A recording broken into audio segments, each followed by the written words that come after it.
بسم الله الرحمن الرحيم يريد الله ليبين لكم ويهديكم سنن الذين من قبلكم ويتوب عليكم والله عليم حكيم سبحان اللہ. پچھلی آیات کریمہ میں جیسا کہ پہلے عرض کیا گیا تھا کہ سورہ نساء شریف میں اللہ تبارک و تعالی نے اصلاح معاشرہ پر بہت زیادہ بیان فرمایا. لوگ جو ہیں وہ یتیموں کا مال کھا جاتے تھے.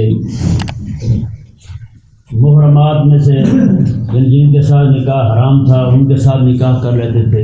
موتوع اب کے ساتھ منقوح ہے اب کے ساتھ اپنے باپ کی موتوع اور منقوح کے ساتھ نکاح کر لیتے تھے. اللہ تبارک و تعالی نے اسی طرح کر کے وراثت کے مسائل جو ہیں وہ زبردستی لوگ جو ہیں اپنی ماؤں کے وارث بن جاتے تھے اور جو بے حیائی فحاشی پھیلاتے تھے. ان کے متعلق یہ کہ ایک ایک چیز اللہ تبارک و تعالی نے اصلاح معاشرے کے متعلق بیان فرمائی. بیان فرمانے کے بعد اللہ تبارک و تعالی نے اس آیت کریمہ کے اندر اور اس سے اگلی آیات کریمہ میں اللہ تبارک و تعالی نے اپنے حکم کی اہمیت کو بیان فرمایا. اللہ تبارک و تعالیٰ کا جو حکم شریف ہے اس کی اہمیت کیا ہے, اس کی عظمت کیا ہے, اس کی شان کیا ہے کہ مالک کا حکم آ گیا ہے. حضرت سیدنا امام زین العابدین رضی اللہ تعالیٰ عنہ جیسی اذان ہوتی نا تو آپ کا جسم کانپنے لگتا اور رنگ چہرے کا پیلا ہو جاتا, پورے جسم پہ کپکپی طاری ہو جاتی. وضو کرتے نماز کے لیے کھڑے ہونے لگتے. کئی بار لوگوں نے پوچھا کہ یہ کیا ہو جاتا ہے آپ کو؟ آپ فرماتے تمہیں پتہ نہیں ہے کس مالک نے بلایا ہے. سبحان اللہ. کہ ہاں لوگوں کو عام بندے کو پولیس والا بلا لے تو بندہ کانپتا جاتا ہے. جی S P D S P double S P بلا لے تو بندے کانپتے جاتے ہیں. وہ تو پھر خالق اور مالک کی بارگاہ اللہ تبارک و تعالیٰ کی بارگاہ ہے, وہاں پہ حاضر ہونا. تو یہ پھر حکم کی عظمت کو وہی جانتے تھے. رب تبارک و تعالیٰ کے حکم کی عظمت کو وہی جانتے تھے. رب تبارک و تعالیٰ نے اپنے حکم کی عظمت بیان فرمائی. اللہ تبارک و تعالیٰ نے ارشاد فرمایا یرید اللہ لیبین لکم ویہدیکم. اللہ تعالیٰ تو یہی چاہتا ہے تمہارے لیے بیان کرے اپنے حکم کو, ویہدیکم اور تمہیں راستہ دکھائے ان کی سنتوں کا جو تم سے پہلے گزرے, جو تم سے پہلے لوگ گزرے, اہل اللہ گزرے, انبیاء گزرے, ان کے صحابہ گزرے, ولی اللہ گزرے. اللہ تبارک و تعالیٰ نے فرمایا کہ میں یہ چاہتا ہوں کہ میں تمہارے لیے بیان کر دوں اپنے احکامات کو, اور میرے احکامات پر جو عمل کرنے والے تھے اہل اللہ ان کا جو طریقہ تھا وہ بھی تمہارے سامنے رکھوں. سبحان اللہ. وہ بھی تمہارے سامنے بیان کر دوں کہ وہ کیسے عمل کرنے والے تھے. جیسے ابھی امام زین العابدین رضی اللہ تعالیٰ عنہ کو بتایا جی, حضرت مائی صاحب ہیں حضرت رابع بصری رضی اللہ تعالیٰ عنہ حالت نماز میں 16-17 بار جو بچھو ہوتا ہے اس نے ڈنگ مار لیا. 16-17 بار ڈنگ مار لیا. نماز سے فارغ ہوئی تو مائی صاحبہ خادمہ جو تھی انہوں نے عرض کی کہ آپ نماز میں کھڑی تھی تو آپ اسے ہٹا ہی دیتی, چلو ہاتھ مار کے پڑے جا گرتا. آپ فرماتی بیٹے رب کے حکم پر عمل کر رہی تھی, اپنا کام کرتے اچھی لگتی تھی, رب کے حکم پر عمل کر رہی تھی. جن کے نزدیک رب کا حکم بڑا تھا یار, رب تبارک و تعالیٰ کا حکم جو ان کے لیے سب سے مقدم تھا, آج ہمارے لیے سب سے مقدم جو ہے نا اپنا نفس ہے. رب تبارک و تعالیٰ کا حکم ہمارے لیے مقدم نہیں ہے. رسول علیہ السلام کی فرمانبرداری, حضور کی اطاعت اتباع جو وہ ہمارے لیے مقدم نہیں ہے. رب تبارک و تعالیٰ نے فرمایا کہ میں تمہارے لیے اس لیے بیان کر رہا ہوں اپنے احکامات کو, اور ساتھ ان کے طریقوں بھی بیان کر رہا ہوں جنہوں نے میرے احکامات پر عمل کیا ہے. اور عمل کیسے کیا ہے؟ سبحان اللہ. آقا علیہ السلام کے دو صحابی تھے بھتیجے دونوں. آقا علیہ السلام نے زمین دی اور زمین ایسی تھی, وہ شوریلی زمین تھی اور تھی بھی ایسی اونچی جگہ پر جہاں پانی بھی نہیں جاتا تھا. تو چچا جو ہے نا وہ اپنے بھتیجے کو دیکھنے کے لیے کہ یہ کیا کہتا ہے, کہنے لگے ہمیں جو زمین ملی ہے اس کا تو فائدہ ہی کوئی نہیں. وہ بھتیجا چچے کو کہنے لگا چچا جان زمین کا فائدہ ہونا ہو ہمارے لیے سب سے بڑا فائدہ یہ حضور کی رضا پہ راضی رہنے میں فائدہ ہے. جو حضور نے ہمارے لیے فیصلہ کیا اس پہ راضی رہنے میں ہمارے لیے فائدہ ہے بس, اور کسی شہر میں کوئی فائدہ نہیں ہے. بتائیں کریم آقا علیہ السلام کے صحابی ہیں. آقا علیہ السلام نے دیکھا انہوں نے ایک کپڑا پہن رکھا تھا. آقا علیہ السلام نے ناپسندیدگی کا اظہار فرمایا. وہ گھر گئے, جا کر انہوں نے وہ کپڑا جناب آگ میں جلا دیا, تندور میں ڈال دیا. آقا علیہ السلام کے بارگاہ میں حاضر ہوا، اس کپڑے کا کیا بنا؟ کہنے لگے حضور وہ میں نے ڈال دیا ہے تندور میں۔ کیوں کیا ایسا تم نے؟ اس کے ٹکڑے کر کے اپنی عورتوں کو، خواتین کو پہنا دیتے۔ انہوں نے کہا حضور جس میں آپ کی ناپسندیدگی کی نگاہ پڑ گئی ہے وہ میں اپنے گھر والوں کے لیے بھی پسند نہیں کرتا۔ حضور کے جن کے لیے حکم، یہ تو حکم نہیں فرمایا حضور نے، یہ تو صرف اپنی ناراضگی کا اظہار کیا آقا علیہ السلام نے۔ آقا علیہ السلام بازار میں سے ایک جگہ گزرے، دیکھا کہ ایک ڈبل منزلی 2 منزلی مکان کھڑا ہے۔ آقا علیہ السلام نے پوچھا یہ کس کا ہے؟ انہوں نے کہا یہ فلاں کا ہے۔ کچھ عرصے بعد وہاں سے گزرے تو وہ مکان ہے ہی نہیں، پورا ہی نہیں ہے وہاں۔ پوچھا گیا کہ یہ کیا ہوا؟ انہوں نے کہا جی آپ نے ایک بار پوچھا تھا تو آپ کے چہرے مبارک پر ناراضگی کا اظہار ہوا تھا، تو انہوں نے کہا کہ جسے حضور پسند نہیں فرماتے میں بھی پسند نہیں کرتا۔ بتائیں آج ہم نے بھی اپنے آپ کو، یار ہمارے نزدیک کیا وقت ہے؟ یہ بیان ہو رہا ہے ان لوگوں کا قصہ۔ رب تبارک و تعالیٰ نے تو آقا علیہ السلام کے صحابہ کے سامنے پچھلوں کے واقعات سنائے نا۔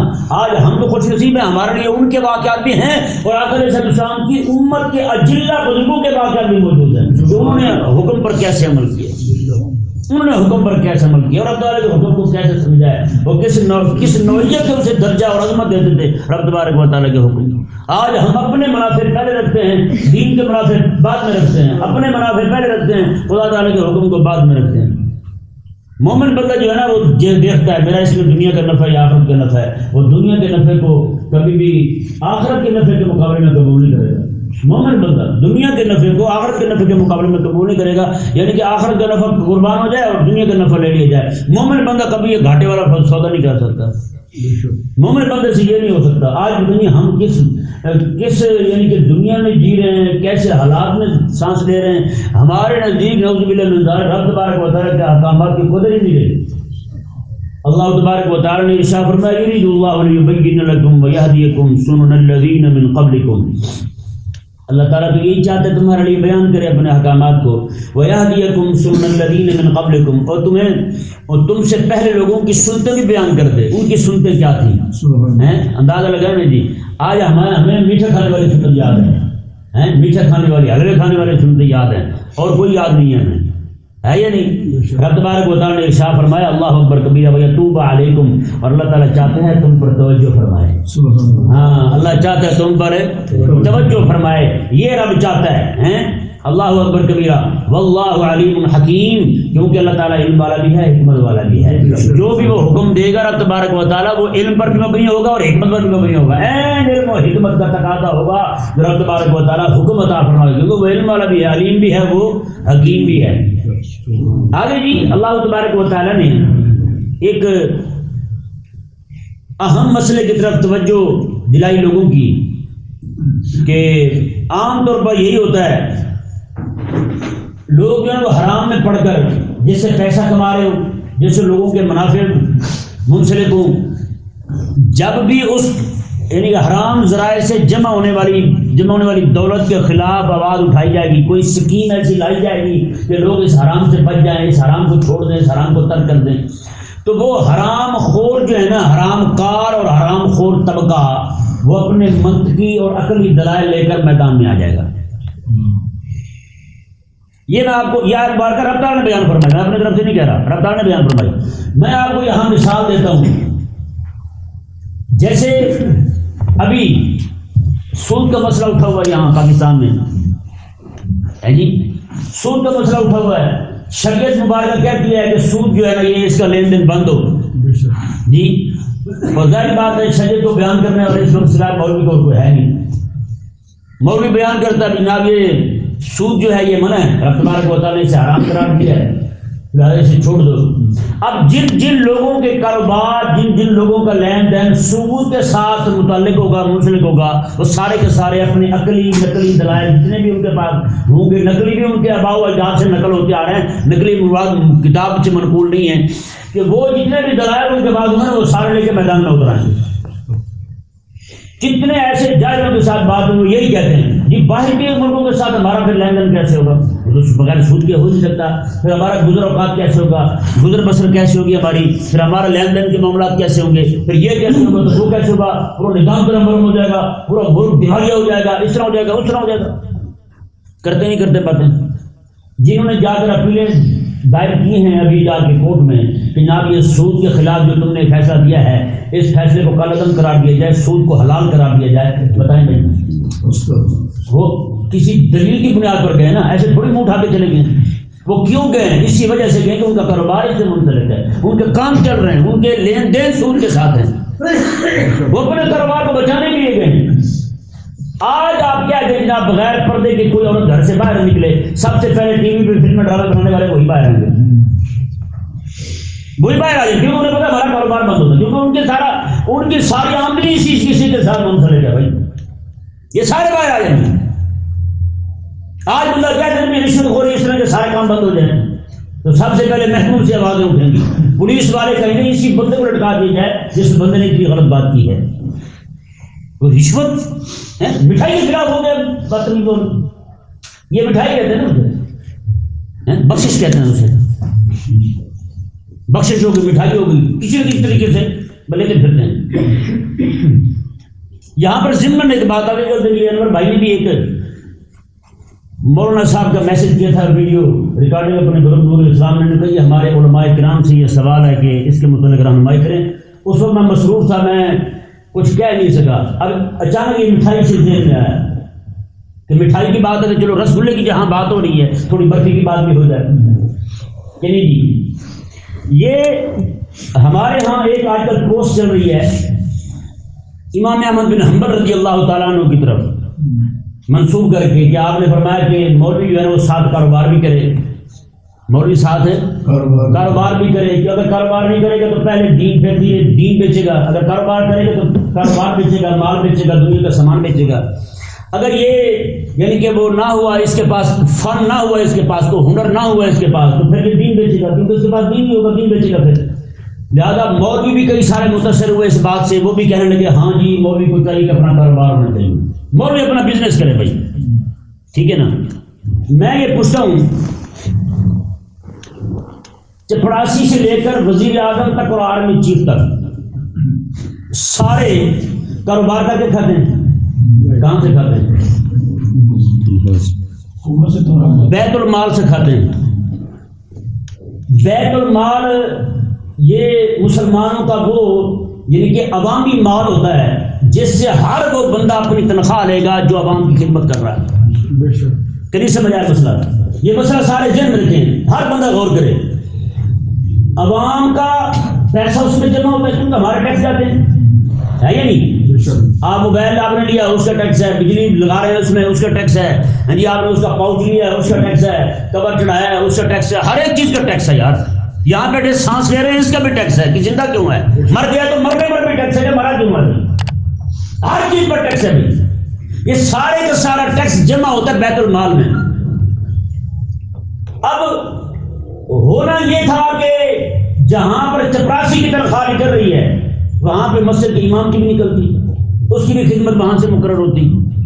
چونکہ انگریز کا نظام مسلط ہوا، انہوں نے جناب دین کو تو قدر ہی نہیں دی.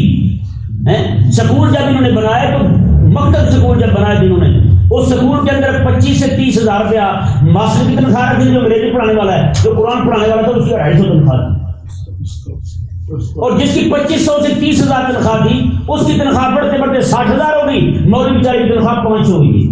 آج میں دکھا دوں تمہیں 500 روپے تنخواہ ہوئی، بتائیں بھائی اس کی 250 بڑھی ہے، اس کی 30 ہزار اور 35 ہزار بڑھ گئی، اوپر چلی گئی ساری. اب اس کا کام کس کا تھا کہ مساجد جو ہیں مدارس جو ہیں ان کو تنخواہ کون دے؟ حکومت دے جی. اب جس طرح کر کے یہ قرآن مسجد کی نماز پڑھانا یہ فی سبیل اللہ ہے نا بھائی، اس طرح کر کے جہاد کرنا وہ بھی فی سبیل اللہ ہے. انہوں نے لکھ کے کھڑا کیا ہے فی سبیل اللہ. یہ فوج نہیں آرمی نہیں ہر جگہ لکھا ہوا جہاد فی سبیل اللہ نہیں لکھا ہوا باہر. جہاں ان کے بڑے بڑے دفاتر ہیں، بڑے بڑے ان کی بلڈنگ ہیں، وہاں جہاد فی سبیل اللہ لکھا ہوا ہے. اگر مولوی نہیں لے سکتا تنخواہ تو وہ کیوں لے سکتا ہے؟ یہ مشورہ مولوی کو ہے کہ مولوی کمائے اور وہی کھائے، تو اسے کیوں اجازت ہے جناب وہ تنخواہ لے؟ اسے فوجی کو بھی کہا جائے فوجی صاحب آپ یہ دین بیچ رہے ہیں، جہاد فی سبیل اللہ ہے، جہاد دین ہے، آپ دین بیچ رہے ہیں، آپ نے تو کیا بھی نہیں جہاد پھر بھی بیچ رہے ہیں، کیسی بات ہے؟ آپ نے تو کیا بھی نہیں پھر بھی بیچ رہے ہیں، نہیں بیچ رہے. وکیل کو یہ مشورہ نہیں ہے، مشورہ دیتے ہیں وکیل کو آپ اپنی تعلیم بیچ رہے ہیں، حالانکہ سکول پر لکھ ہوتی ہے مقدس فرض کی تکمیل ہو رہی، وہ بھی فرض ہے یہ بھی فرض ہے، تو وہ فرض پر تنخواہ لے تو وہ حلال ہے، مولوی لے تو حرام ہے. کیوں؟ ان کی تو مقرر، ہماری مقرر حضرت عمر رضی اللہ تعالیٰ نے کی ہے، لیکن وہ بیت المال سے مقرر ہوئی تھی۔ یہاں تک جو بچے پڑھا کرتے تھے قرآن پاک، حضرت عثمان غنی رضی اللہ تعالیٰ نے ان کا بھی وظیفہ مقرر کیا ہوا تھا جو قرآن پڑھتے تھے۔ ہمارے یہاں تو بچوں کو پوچھا بھی نہیں جاتا۔ آپ کو حیرانگی ہوگی، کراچی میں گیا ہوں ابھی، علماء کی مشاورت تھی، وہاں میں بھی موجود تھا۔ انہوں نے کہا کہ حکومت جو ہے، جو بچے درس نظامی کے جنہوں نے پوزیشنیں لی ہیں ان کو 100 150 روپے دے دیں، مطلب لاکھ لعنت ہے۔ بتائیں کوئی بات ہے کہ نہیں بھیا؟ یہ مذاق نہیں ہے۔ وہ انگریزی 11 12 پڑھ کے بچہ پوزیشن لے لے تو اسے لیپ ٹاپ ملے لاکھ 1.5 لاکھ روپے کے۔ مدرسے کے رسول علیہ السلام کا دین پڑھ کے بچہ نکلے تو 100 روپے 150 روپیہ، یہ کیا طریقہ ہوا یار؟ یہ مذاق نہیں ہے۔ تو بھائی خدا کے لیے آپ ذرا مسئلے کو سمجھیں۔ وزیر اعظم ہے، 8 لاکھ 10 لاکھ روپے تنخواہ لیتا ہے آپ کے بیت المال سے، اسے بھی کہیں یار آپ حضور کی امت کی خدمت کر رہے ہیں تو پیسے کیوں لے رہے ہیں؟ آپ حضور کی امت کی خدمت کو بیچ رہے ہیں، وہ تو فرض بنتا تھا، آپ کیوں لے رہے ہیں؟ آپ بتائیں نا بھائی، سارے کے سارے لے رہے ہیں۔ اور یہ پولیس والا کو نہیں کہتا یار حرام خوری کرتے ہو، رشوت لیتے ہو، کیوں کھاتے ہو تم؟ اور مولوی بیچارہ جو 11,000 15,000 20,000 روپے لیتا ہے، اس سے مولوی صاحب اسی پہ نہ رہو، کماؤ نہیں صحیح۔ تو میں نے کہا جتنے وقت 5 نمازیں وہ پڑھاتے ہیں نا، 5 نمازیں آپ بھی ایک مسجد میں پڑھ سکتے ہیں؟ پڑھانا تو دور کی بات ہے، آپ تو پڑھتے بھی نہیں ایک مسجد میں 5 نمازیں۔ یہ میں نعوذ باللہ یہ کوئی نہیں کہہ رہا ہوں، یہ میں عمومی طور پہ بیان کر رہا ہوں مسئلہ، کیونکہ کئی سارے مولویوں نے یہ پوسٹیں لگائی ہوئی تھی، مجھے بھیجی انہوں نے پوسٹیں، وہ دیکھیں واہ واہ کتنی بڑی بات ہے۔ میں نے کہا یار یہ بتاؤ بندہ جو کاروبار کر رہا ہے، باقی چھوڑیں، یہی منڈی پہ جو کام کر رہا ہے بندہ، اسے کہا یار آپ کام بھی کریں اور 5 نمازیں یہاں مسجد میں پڑھائیں، کام چھوڑ کے کیسے آئے گا یہاں 5 نمازیں پڑھانے کی؟ آئے گا؟ ہوگا میں یہ کروں یا وہ کروں، اور صاحب ہم بھی نہ سمجھے تو صحیح، کہیں گے نہیں کہیں گے، تو اس سے ثابت ہوا کہ وہ بیلا ہوتا ہے جو یہ کام کرتا ہے۔ اس کے لیے کہ بیلا بندہ چاہیے، نکما بندہ چاہیے جو یہی کام کرتا رہے اور کوئی کام نہ کرے۔ بتائیں نا بھائی، مولوی کو کہتے ہیں جناب آپ مال کمائیں تاکہ دین نہ بیچیں آپ۔ میں آپ کو کہتا ہوں یار آپ دین پڑھیں تاکہ آپ لین دین کے معاملے میں حرام کے مرتکب نہ ہو جائیں، آپ کہیں قبر میں عذاب میں مبتلا نہ ہو جائیں، آپ کہیں جہنم کے عذاب میں مبتلا نہ ہو جائیں، آپ بھی ذرا دین پڑھیں۔ یہ سبق کسی کو نہیں ہے۔ اور جس مولوی صاحب بیچارے نے ویڈیو انہوں نے بھیجی تھی جس مولوی صاحب کی، وہ مولوی صاحب کی اپنی شان برال ہو رہا ہے، لاکھ روپے کا لفافہ لیتے ہیں تقریر کرنے کا، 40 ہزار روپے لیتے ہیں تقریر کرنے کا۔ میں نے کہا مولوی صاحب ذرا اپنی منجی دھرے ڈوئی پھرو۔ انہوں نے کہا بس بات یہ ہے ہم غریب لوگ ہیں، تم امیر لوگ ہو، تمہیں لوگ سنتے ہیں، ہمیں کو سنتے نہیں ہیں۔ وہ کہتے ہیں کہ قسمت پوٹھی ہوئے تھے، اٹھتے بھی بندہ بیٹھے ہوئے کتا چک پا جاتا ہے یہ نہیں، حساب وہی ہے، بندہ کیا کرے؟ تو بھئی سارے کے سارے بیت المال سے لے رہے ہیں۔ کہاں سے لے رہے ہیں؟ بیت المال سے لے رہے ہیں سارے، ٹھیک ہے نا؟ یہ جو آج لوگوں کو مشورے دیتے پھرتے ہیں مولوی بیچارے بھیجی اور یہ بزنس کرو بزنس کرو۔ میں نے کہا حضرت صاحب آپ کا اپنا بزنس کون سا ہے؟ آپ نے بھی تو حضور کی امت کو ٹھگا ہے، آپ نے بھی تو حضور کی امت کو لوٹا ہے۔ ایک رات کے آپ نے جتنے پیسے لیے لوگوں سے، ایک چکر قبلہ لگانے چکر باہر کا تو توڑے پیسوں میں لاتے ہیں۔ مجھے آپ لاہور کے مولوی ہے، مجھے پتہ چلا اس نے بندے رکھے ہوئے پیسے سیدھے کرنے کے، حیرانگی ہوگی آپ کو۔ وہ اسٹیجی مولوی ہے، وہ دین پڑھانے والا نہیں ہے، ہاں اسپیکر ہے، تقریریں کرتا ہے، وہ اسٹیجی مولوی ہے، اسٹیجوں پہ تقریریں کرتا ہے، مار دھاڑ کی اور لوگوں سے پیسے لوٹے۔ پہلے کیا دیتا بھائی 50,000 روپے دو پہ تو آئیں گے۔ ایک مولوی ہے ادھر کا کھانے وال کا، اس نے پہلے کہا ایک بندے نے 20,000 میں بھیج دیا، 10,000 میں بھیج دیا، جتنے پیسے چاہے وہ آدھے بھیج دیے۔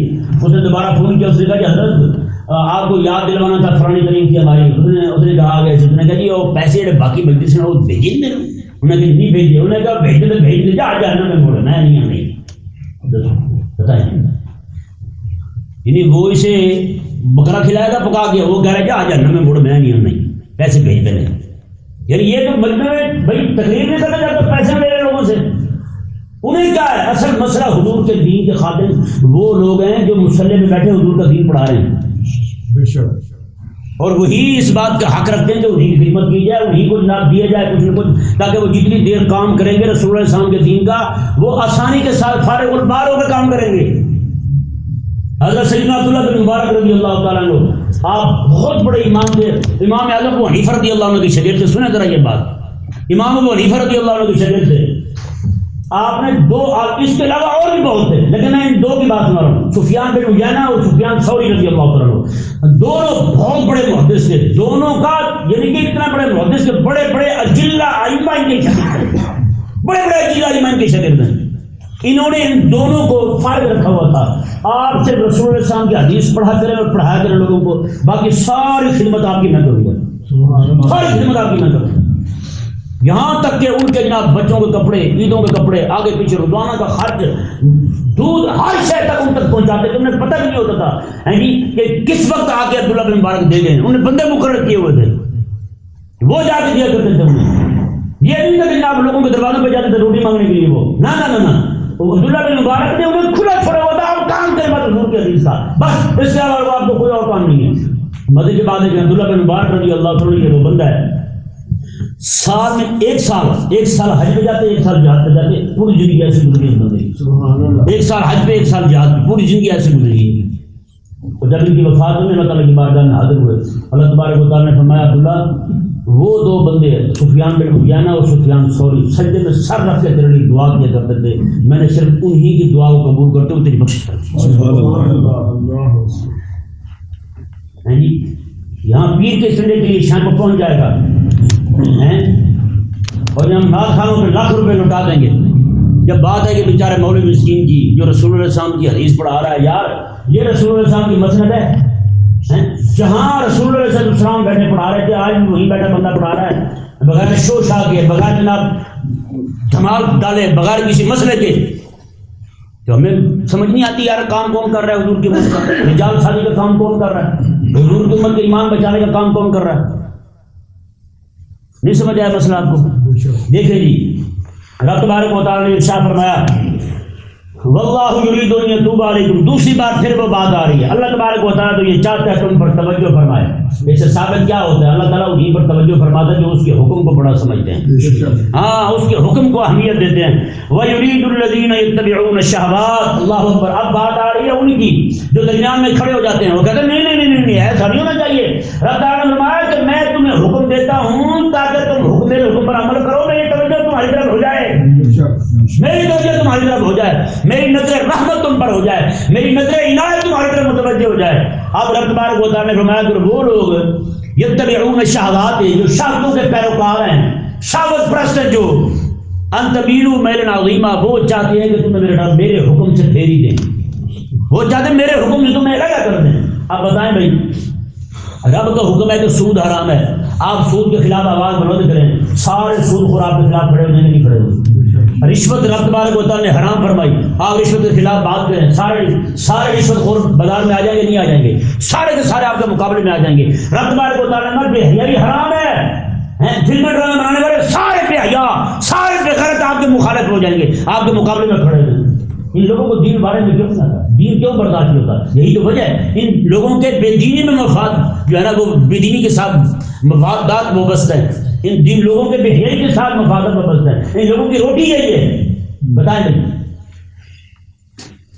اللہ اکبر، اللہ تبارک، آج یہاں پہ ایک مسئلہ اور بھی ذہن میں رکھیں، اللہ تبارک و تعالیٰ نے ارشاد فرمایا یرید اللہ ان یخفف عنکم، اللہ تو چاہتا ہے تم پر آسانی کرے، اللہ اکبر، اللہ تم پر آسانی چاہتا ہے۔ دیکھیں یار نکاح دیکھیں، پھر میں آپ کو دو مثالیں دیتا ہوں، ایک خوشی کی ایک غمی کی مثال دیتا ہوں۔ رب کیا چاہتا ہے اور ہم کیا چاہتے ہیں؟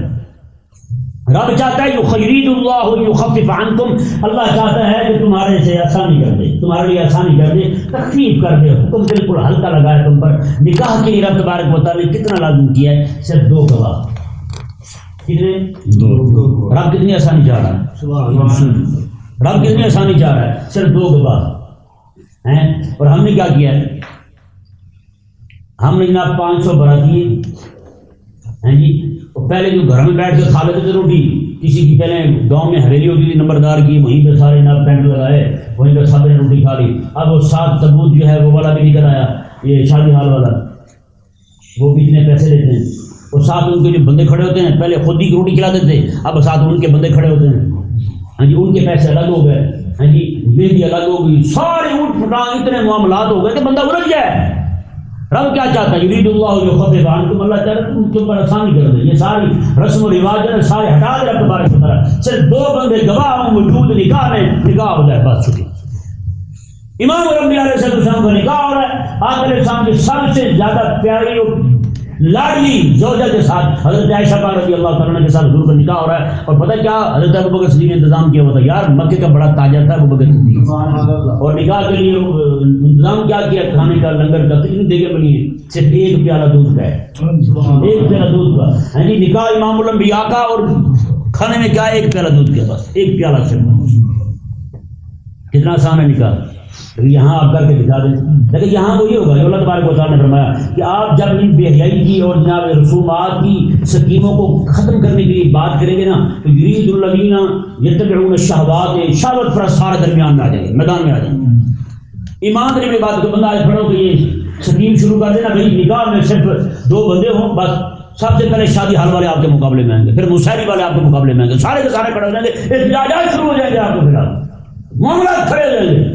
پھر گڑی والے, وہ ناچ ٹاپ کرنے والے, وہ سارے باہر میں آ جائیں گے, سارے جتنے بھی ہیں عورتیں ناچنے والی وہ سارے باہر آ جائیں گے.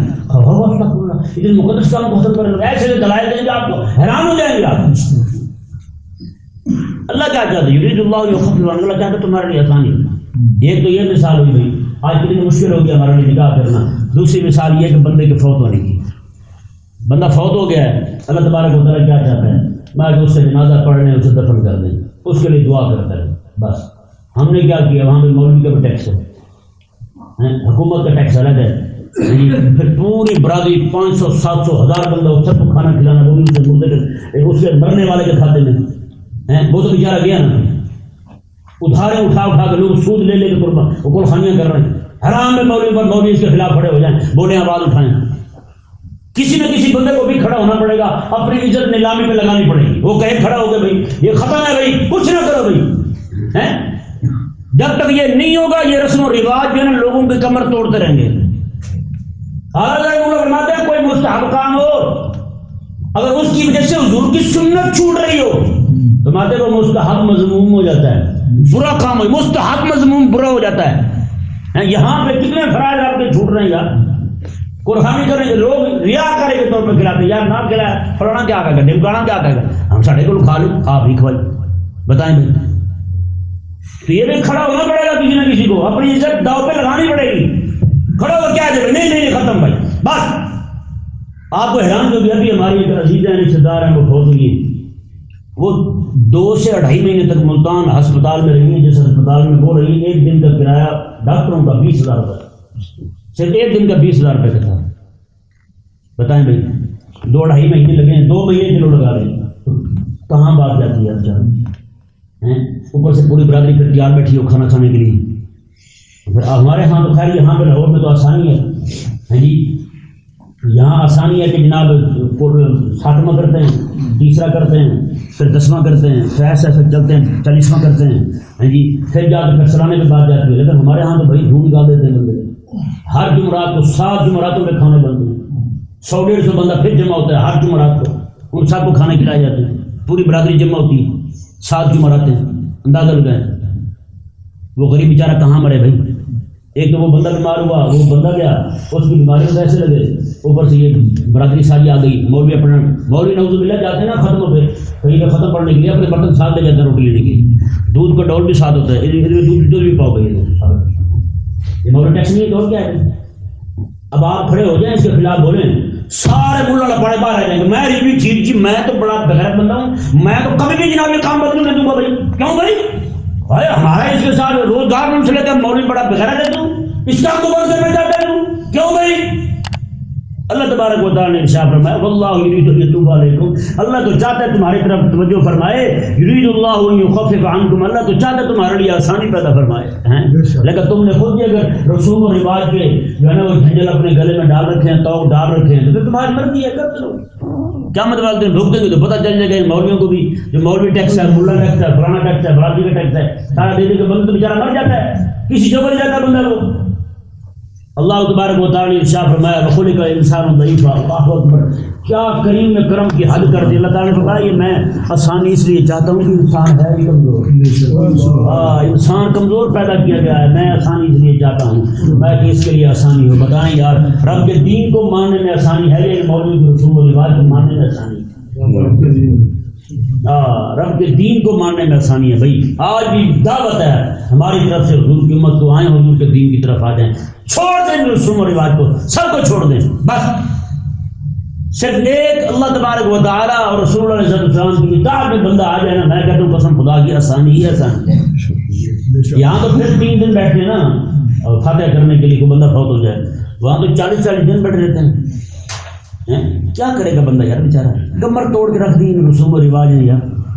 40 دن پورے بیٹھا ہے بندہ, ادھر سے منہ کھا جا رہا ہے فتح, ادھر جا رہا ہے منہ کھا کے فتح, کوئی اس نے کام نہیں کر پا رہا. اس کو بالکل نہیں پانی بھی نہیں پلاتے, صحیح کرتی دن مرتے جو بندے بندے کا کوئی نہیں کرنا, چلو مرتے وہی بھائی. اب تو نوز بلا میں نے کئی ساری جگہوں پہ دیکھا حکم پلاتے ہیں. ایک بندے سے میں نے سنا وہ کہہ رہا تھا یار عجیب وغیرہ فاتح پڑھ گئے بہت ٹہلنے کو نہیں کرنا, وہ پورے تھے اور پورے تھے گئے نا حکم نہیں سی رکھے یار, میں تو گیس ہی ٹوکی تھی, میں تو تمہیں نہیں گیس ہوئی تھی مرنا سی تو مرے جانا ہی نہ تمہیں, وہ تو شربت شربت پی لیتے تھے. تو بھائی خدا کے لیے رسول اللہ صلی اللہ علیہ وسلم کی شریعت کی طرف آ جائے, چھوڑ دیں ان سب باتوں کو, ٹھیک ہے نا. صدقہ خیرات زیادہ بھی کرنا کسی کا دل کرا نا, رسول اللہ صلی اللہ علیہ وسلم کے دین پڑھنے والا مدرسے کے بچوں کو کھلا دیں. ہماری اماں فوت ہوئی ہیں, وہاں بھی یہی مسائل ہیں, وہ نہیں یہ ہونا چاہیے وہ ہونا چاہیے. میں نے کہا میں تو کرتا نہیں, ٹھیک ہے. میں نے کہا میں تو کتابیں لے کے علماء کو پہنچا دوں گا. الحمدللہ اب تک بھی کتابیں میں علماء تک پہنچا چکا ہوں, 5 لاکھ سے زیادہ کتابیں پہنچا چکا. بتائیں یہ قل خوانی کیسی ہے. ایک مولوی صاحب ہیں, مفتی صاحب ہیں, بہت بڑے بزرگ ہیں, ان کے پاس میں گیا کتاب لے کے, افسر بنڈل اٹھا کے کہنے لگے یہ, میں نے کہا یہ ہماری اماں کی قل خوانی کی کتابیں ہیں. بتائیں مدرسے کے بچوں کو دی, انہوں نے علماء کو دی, وہ سارے پڑھ رہے ہیں کتابیں, ان کی امت کو دین سکھا رہے ہیں. بتائیں یہ قل خوانی ہے وہ قل خوانی کہ ملا نہ پڑھے کھا کے نکل جائیں اور سارے سائڈ ہو جائیں. اس لیے خدا کے لیے بعد آ جائیں. اللہ تبارک و تعالی ہم سب کو سمجھنے کی توفیق عطا فرمائے.